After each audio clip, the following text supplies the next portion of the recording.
So outside-in pricing. Ask the customer what they think it's worth. Has anybody ever done this? You've kind of scoped out a project, and you ask them, so if I could do that, what do you think it's worth? What would you, yes?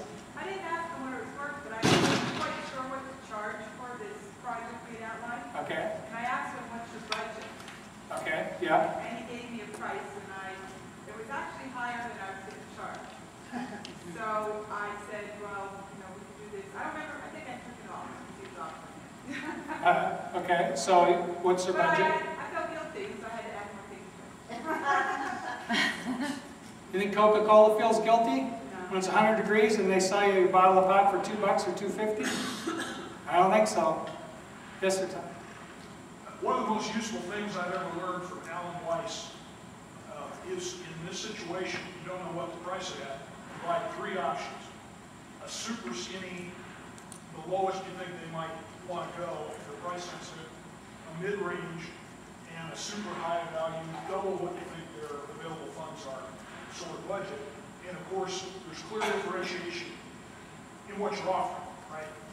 And I've been doing that for years. I'm stunned that the breakout, you can never tell who will pay for that super high-end one. It's about, my experience has been about a third and a third and a third.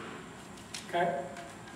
Yeah, and that's kind of doing the good, better, best kind of approach, which, if you pull up the Burger King, you get the regular, you get the Super King or whatever, and you get the Super King sized. And what they found in marketing is that if you offer 3 different choices, there's a clear percentage of people that go to the middle, roughly, I think it's in the range of 60%, and then the other 20% fall both one way or the other. So they're always going to take, and they're always going to take the higher end. Now, in that case, you're talking about quantity. In your case, you're talking about perceived quality, because they're going to figure that, well, if I'm paying the higher end, then I've got a much more comprehensive solution. You see it as a more comprehensive solution. So you can even push more people that way. It's kind of like your approach to, if I'm going to shortchange this thing, then it might be a mistake. So it's a real good point. Yes? Do you have any advice to get through the thick heads of those people who will not give you a clue, even though you know they have it in the budget, in order to let the competing consultants give a target to aim for? I have never seen a situation ever in my life, and that's been quite long, where it isn't relevant and it isn't helpful.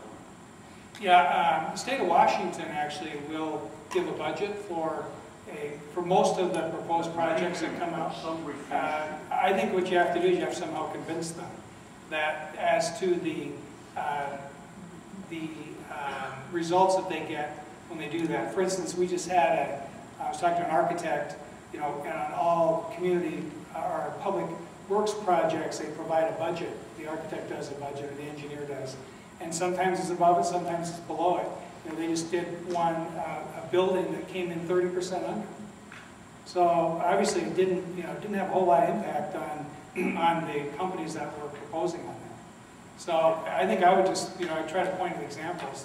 Obviously you're kind of swimming upstream, kind of change the approach of government.